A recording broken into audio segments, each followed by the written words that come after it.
fire. Apparently, he has appointed himself a new messiah for sinking Uganda. Some people have some words.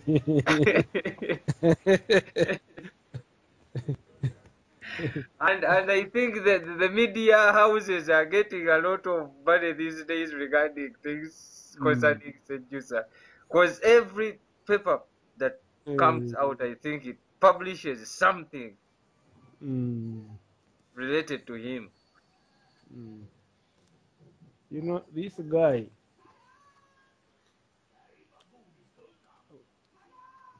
there are people who know him well. But have you like consulted from people back home as in to like to inquire, like I think you have sources. You get Yes, I have sources. I have very many people were worried by the fact that they heard I was about to join him. They were really very, very worried. They said, of all people. So are they the ones who? So are they the ones who like who advised you not to, as in like to watch your back? Okay, there is that pressure as well. But me as an individual, I'm professional in these things. I know what to do in such a situation. When a person comes out, you don't jump on any bandwagon. No. In any case, he is the one that needs you. He should seek you. He should seek you and say, please, I've been there, now I have come here. Your ground becomes higher ground. But if he comes still maintaining the higher ground, he's like a surrendering enemy. When you are in the battlefield, and somebody put one hand that I'm surrendering, and the other hand is at the back. One hand is up, the other hand is down.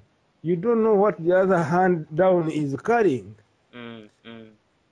You first tell him to put the other hand up also. When you see the two hands up, then you tell him, advance 5 steps ahead. Because when he has dropped a gun just in underneath his legs, he can bend and pick it. Or you say, put your hands up. I want to see both of them. If he refuses and you see one hand remaining down here, you know he's not surrendering. The best thing you can do, just fire him. You don't negotiate again, because you know the first one the first one to shoot the other one kills him. It's a question of life and death. So here a man comes, he's not saying he's surrendering, and he's saying you should surrender to him. That is his attitude. And yet you see one leg is still there. He still has some ties. But what if? But to my understanding, the way I'm like assessing everything now, what if he really left and he really means it, that he fell out with the regime, but the regime back home, what if they are also using it as a trick, as in after like knowing that you could like, because I know they also have sources. They could try to stop us from joining by saying, like, look here, fear this man, he's still with us. I know that very well. I wouldn't be tricked by the regime. But I rather look at the actions of the person. because I know the regime could put in misinformation. But the character in him, how he reacts to our questions and how he conducts himself, has more to tell than what the regime is talking about. You don't judge him totally by what the regime is saying. You judge the character. You judge the character. The man himself. The man himself.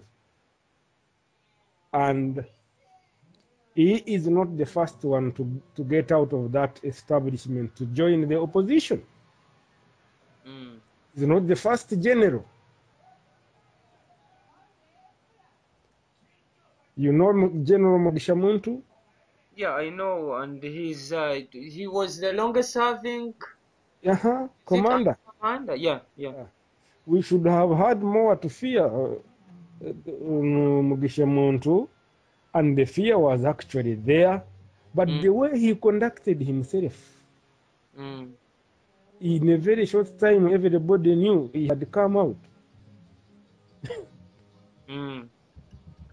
And when he came, he humbled himself.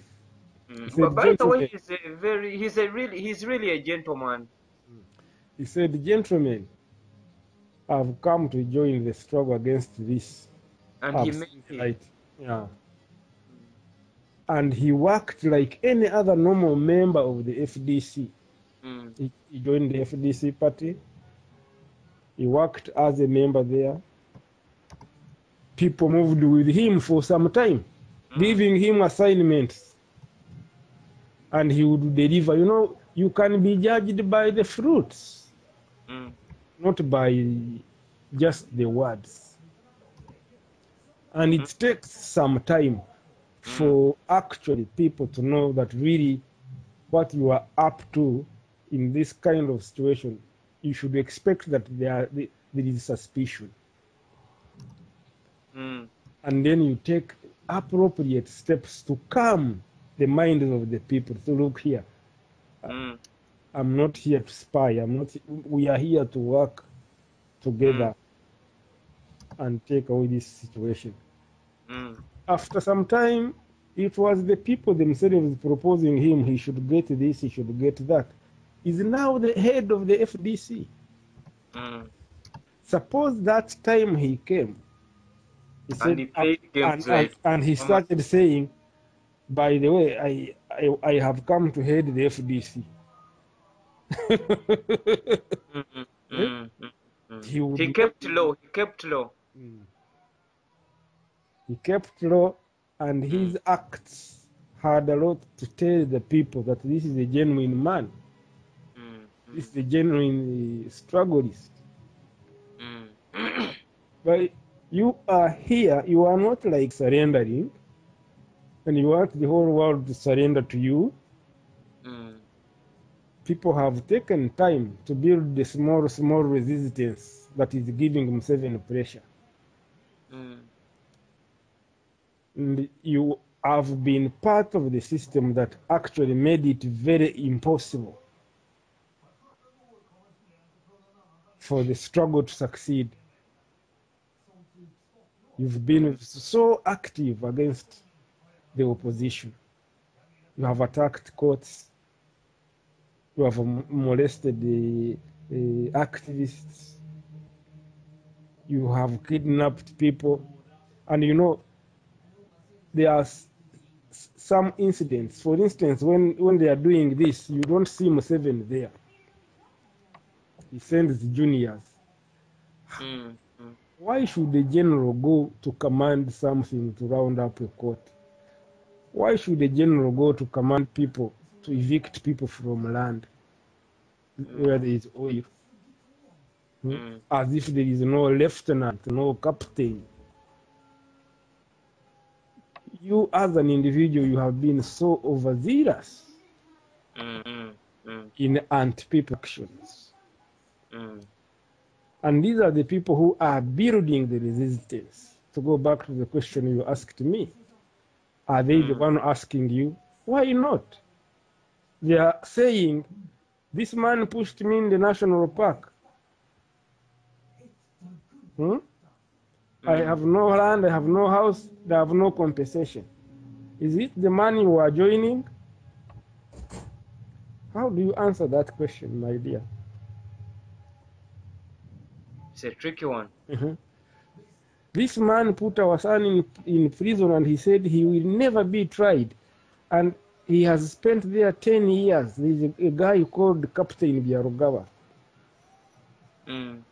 He himself threatened the court that they should not try him. He's there 10 years down the road. Captain, how does I saw some posts of as in from as break. How do you call them? As in breaking news on normally the posts that run on Facebook of red paper. Is that the guy who was detained in? Is it Makindi or something? Makindi? Is it Makindi? Yeah. And the High Court ordered, and Tinyefuza said, never shall that one go to the High Court. Tinye himself? Yes.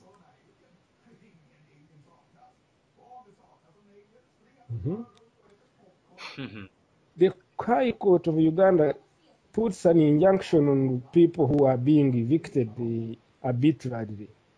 Him and Museveni wanted to own that land which is occupied where oil is. But tenants, legal tenants, were not compensated. When he came to evict them, he was the one with the stick. Photographs were taken. He was the one with the stick. He did not sit in Kampala to issue instructions. No, he went down there and he started threatening the court again. That is the second incident.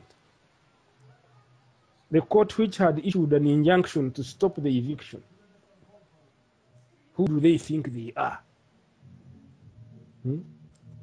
Where were they when we were fighting? These are recent cases. There's another case when about 10 officials of the Suvi, including Mayega, the current particular of Uganda, were kidnapped by his squad. The numbers, I think, was made at Segonats. I heard of that. Sorry, yeah. I recall. Kidnapped and scattered in different parts in the western Uganda to hide them. He commanded that operation. Yeah. Now, if Mayega asks you, I heard you are joining this man. Who are you going to build resistance with? I get your point. That is even before we touch files as far as early as the northern Uganda and eastern Uganda. He's a man who has scars all over his body. Then, this is the man at one time we sat with. He had told us he had come out to fight the regime. We sat down with him and we started making plans. The following week, he's with Museveni apologizing. Without even informing us that, things have become difficult, I'm going to meet him and say this and this. But please, I will not mention what we were planning. No. People go to Iolia when they had the news that he had gone back. He had gone back. Imagine. What was your plan those days? As in, was it involving a coup or what? Yes. As in, was that coup really organized? As in, like you had. We were going to make it. Officers had come. But he sold you out then? How? And then he starts seeing this one in Mukatebe, the other one on this, the other one on this. And it is not only him, Salim Saleh you know, is a populist. Mm. Mm. At one time in 1989, he did something similar. Said Museveni had extended himself in power with our knowledge, this and this, things are not doing the way we want it, and we were all raising these questions anyway. Mm. So when Sade called us and started speaking like that, and we gave him a benefit of doubt. We said, "Oh, this is our comrade. He's more of a comrade than a brother just of this man." Because, you know, we had gone beyond the borders of sectarianism. Mm. Mm. We thought it was still the same, because in the bush, we really condemned sectarianism. Mm. So when Sade was speaking like that, he was speaking as a patriot. We gave him all... So he called another meeting to plan what to do, how to take care of the government. Museveni should be put aside. Luckily enough, I didn't attend that meeting, but all that went there. It was under your observation, as in you were able to know what was taking place. No, this time it was just I had something to do that failed me to attend. I would have also been involved. So he took the list there. Who? His brother, Saleh. He took a list to Museveni and showed him who were like... Well, like this and this. So what Museveni did, he called the meeting of all these officers and started asking, you Kashirinji, you said you would kill me? You so and so, are you the one doing this and this? So how do you deny? Everything, the minutes are there on the table.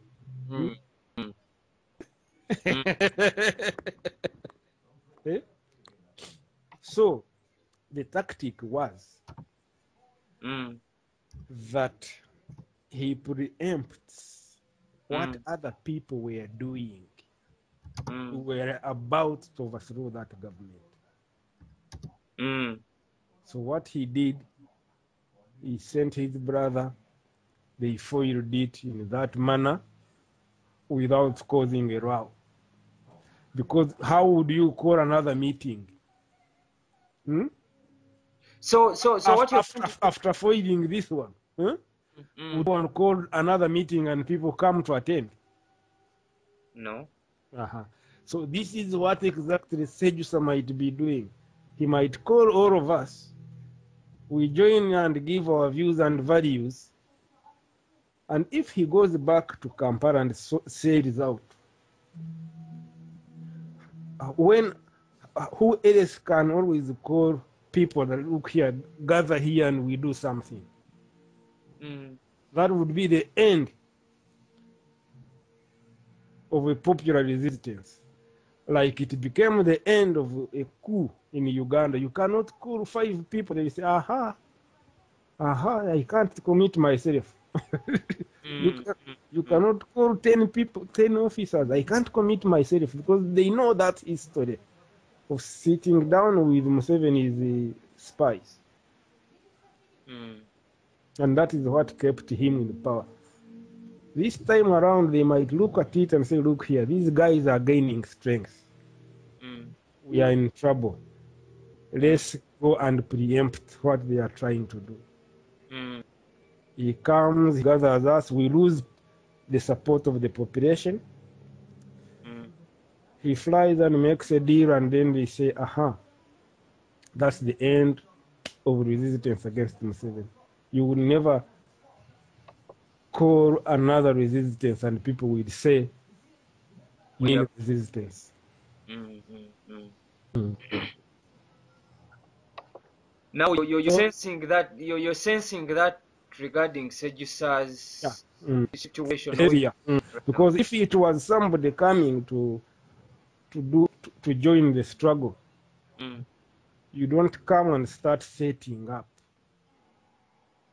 You join those who have already... You join an existing group. Work with them. But once you put yourself in a position of vantage, and then you want to grab everybody, it becomes different. So as in, if you were like, if you managed to